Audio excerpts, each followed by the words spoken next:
It's Jason Abraham, the Shadow Teacher, and I did a video a while back on the price for exposing the devil. And I got this question asking, Jason, is there anything that we can do to protect ourselves if you speak out against the satanic power and you challenge the forces of evil? Is there anything that you can do to defend yourself against the consequences? Well, to protect yourself from the devil, you have to first give the devil his due. You have to understand that the devil is the master of the third dimensional realm, the master of illusion, the master of the false light, of false perception. And once you give the devil his due, you have to see the devil in yourself. You have to acknowledge the power and the capacity of evil within your own being. See, the devil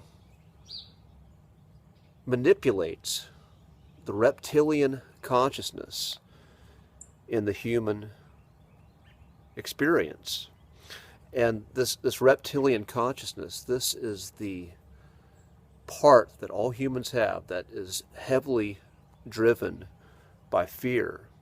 You see, when we get in such a state of fear, and that fear raises so high that it blocks our ability to think rationally, our ability to breathe and slow down and get a broader perspective, then that is when the devil can work his magic of illusion and puppeteering on your soul. So, first, when you know that's in you, then you can take a look deeper. You can look specifically within yourself. You can, when you build a spiritual practice of reflection and observation of your own self, you look back on your life and you say, when fear arises within me, what triggers it? What are the triggers that pull this irrational fear? And how do I typically react? So that's the first step in self-observation, at looking at the devil within you. Now, the next part of this is acknowledging and building that relationship with the one true creator, the God of the universe. And when you ask for the guidance of God, you ask for Christ to be revealed to you, then you start to see that the light of God is within you too. In a yoga class, you end with Namaste. And what that means is the light in me honors the light in you. So, you see the power of great evil is in you, but also the power of creation is in you as well. And no matter how dark the perception, the illusion seems, when you know that the power and the light of the one true creator of the universe is within you and has a relationship with your small self, with your ego, then that light is going to be your North Star that always guides you home, no matter what goes on outside there. That light is the violet fire of alchemy. And the power of God can alchemize any darkness and transmute it into something for greater good. The devil counts on your ignorance of that.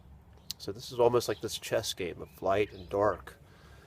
But ultimately, we're called to stand in the middle, because the one true creator is the source of all of it. So when you wake up, you honor the truth of who you are. You remember the truth of who you are, because it's really more about remembering. and you honor the devil, you give the devil his due, you see the devil in you, then you go about this process of alchemy. And what you'll find is your fear does not go away. That's part of your experience in this world. That's part of God experiencing